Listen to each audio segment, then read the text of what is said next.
Assalamualaikum warahmatullahi wabarakatuh. Selamat pagi, salam sejahtera buat kita semua.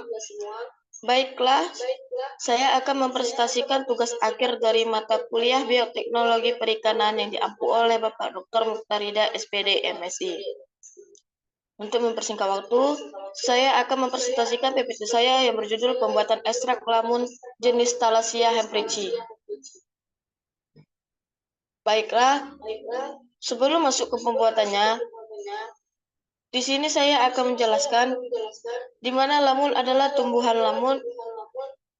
laut yang termasuk dalam kelompok tumbuhan berbunga dan hidup di perairan dangkal. Lamun seringkali membentuk padang lamun yang merupakan habitat penting bagi berbagai jenis biota laut termasuk ikan, moluska, dan krustasea. Ada beberapa jenis lamun yang umum ditemukan di perairan Indonesia, antara lain Thalassia hemprithii, Enhalus acroides, Chimodekia cerulata, dan lamun dapat dijadikan ekstrak yang memiliki berbagai manfaat. Ekstrak lamun biasanya dihasilkan melalui proses pengeringan dan pengolahan lebih lanjut dari daun atau seluruh bagian tumbuhan lamun, dan beberapa manfaat ekstrak lamun sebagai berikut. 1. Adanya sumber antioksidan. Yang kedua, antibakteri dan anti jamur. Dan yang ketiga, pengobatan luka. Dan yang keempat, nutrisi tambahan. Dan yang kelima, pencegahan penyakit. Baiklah, selanjutnya ada pengambilan lamun, di mana penentuan lokasi sampling metode yang digunakan dalam pengambilan ini adalah metode survei. Metode survei itu sendiri merupakan pengamatan serta pengambilan sampel yang dilakukan secara langsung di lapangan. Nah, penentuan titik samplingan ini, tiap stasiunnya menggunakan metode per crop sampling, dan sampel akan diambil pada perairan yang banyak ditumbuhin oleh lamun. Yang kedua, ada identifikasi dan penanganan sampel. Identifikasi lamun dilakukan dengan cara sampel lamun yang difoto, dan selanjutnya lamun diidentifikasi menggunakan metode Sear-Syswick. Dan yang ketiga, ada sterilisasi alat dan bahan. Pada tahap ini, alat-alat yang digunakan harus terlebih dahulu disterilisasi agar alat dalam keadaan bersih dan kering. Kemudian, alat-alat tersebut dimasukkan ke dalam autoclave dan disterilisasi pada suhu 121 derajat Celcius dengan tekanan 1 atm selama 15 menit. Media TCBS dan media GSP serta media MHH yang telah dipanaskan juga disterilisasi dalam autoclave pada suhu 120 derajat Celcius dengan tekanan 1 atm selama 15 menit. Nah, pembuatan ekstrak daun lamun Thalassia hemprithii ini, yang pertama, sampel daun lamun yang digunakan untuk diekstraksi adalah jenis Thalassia hemprithii. Daun lamun terlebih dahulu dicuci dengan air mengalir untuk menghilangkan pasir dan kotoran yang menempel. Selanjutnya, lamun diangin-anginkan hingga daun menjadi kering. Nah, setelah dilakukan pengeringan daun yang kering, selanjutnya dihaluskan menggunakan blender hingga diperoleh dalam bentuk simplicia. Jadi simplicia daun lamun yang dihasilkan ini siap untuk dibuat ekstrak dengan cara dimasterasi terlebih dahulu. Berikut gambar proses ekstrasasi hingga penguapan. Nah, masterasi ini dilakukan dengan merendam simplicia lamun ke dalam pelarut selama 1x24 jam pada suhu ruangan.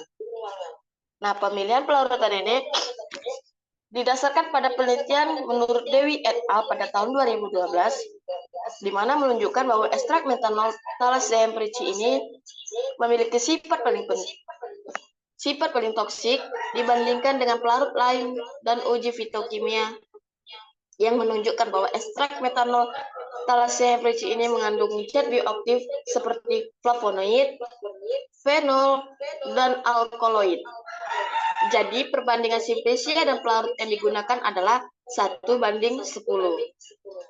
Di mana untuk 1 kg simpesia ini dilarutkan dengan 10 liter pelarut metanol dengan konsentrasi 90%. Nah, kemudian disaring dengan kertas saring biasa, sisa ampas lamun dari penyaringan pertama dimaserasi kembali dengan pelarut metanol 90% dengan cara yang sama. Sampai 3 kali pengulangan penyaringan.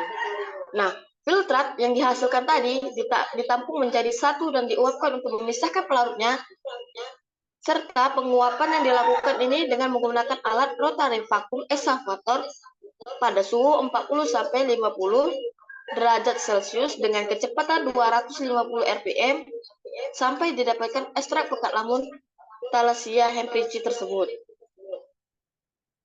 Nah, ada uji aktivitas anti UV di mana pengujian anti UV ini menggunakan alat UV visible spektrometer. Nah, langkah pertama yang dilakukan yaitu pertama ada pengenceran 10-1 dengan sebanyak 1 mili larutan ekstrak lamun yang diencerkan dengan 9 mili metanol. Nah, setelah itu alat spektrometer dinyalakan, kemudian kuvet yang pertama diisi dengan metanol yang digunakan sebagai belangko. Nah, kuvet tersebut yang kedua diisi dengan ekstrak yang sudah diencerkan. Jadi, masing-masing kuvet diisi sebanyak 2 mili. Kuvet yang selanjutnya akan dimasukkan kepada spektrometer dan dilakukan pengujian anti-UV pada rentang 200-450 nm. Setelah itu, diamatilah nilai absorbansi yang dihasilkan pada 200-450 nm untuk melihat apakah sampel memiliki anti-UV. Nah, selanjutnya ada ekstraksi sampel. Dapat dilihat pada gambar di samping, ekstraksi dengan metode maserasi selama 1x24 jam. Selanjutnya akan difiltrasi untuk mendapatkan filtrat. Kemudian, dievaporasilah dan didapatkan ekstrak. Warna masing-masing filtrat yang diperoleh dari sampel Enhalus acroides berwarna hijau, Stryngodium isothiolium berwarna kuning kecoklatan, dan Chimidokia rotundata hijau kecoklatan, dan yang terakhir ada Thalassia hemprithii yang berwarna hijau tua. Lanjut ke pengujian anti-UV, di mana pengujian anti-UV ini dilakukan menggunakan alat UV-VS spektrometer yang diuji kepada Enhalus acroides, Stryngodium isothiolium, Chimidokia rotundata, dan Thalassia hemprithii. Jadi, untuk mengetahui nilai absorbansi atau serapan pada 200-450 nm, jadi ekstrak lamun Enhalus acroides ini menunjukkan adanya 2 serapan UV pada rentang 300 yang nilainya 3976 dan pada rentang 340 nilai absorbansinya 2802. Jadi pengundian anti UV dari ekstrak lamun Stryngodium isothiolium ini menunjukkan adanya serapan. Nah, pada UV pada rentang 300 nm ada nilai absorbansinya yaitu 3988. Jadi pengujian anti UV dari ekstrak lamun Chimidokia cerulata ini menunjukkan adanya 3 serapan pada rentang 245 nm dengan nilai absorbansi 1439 dan 255 nm. Jadi nilai absorbansinya 2294. Jadi serapan tertinggi itu pada nilai 285 nm dengan nilai absorbansi 3976.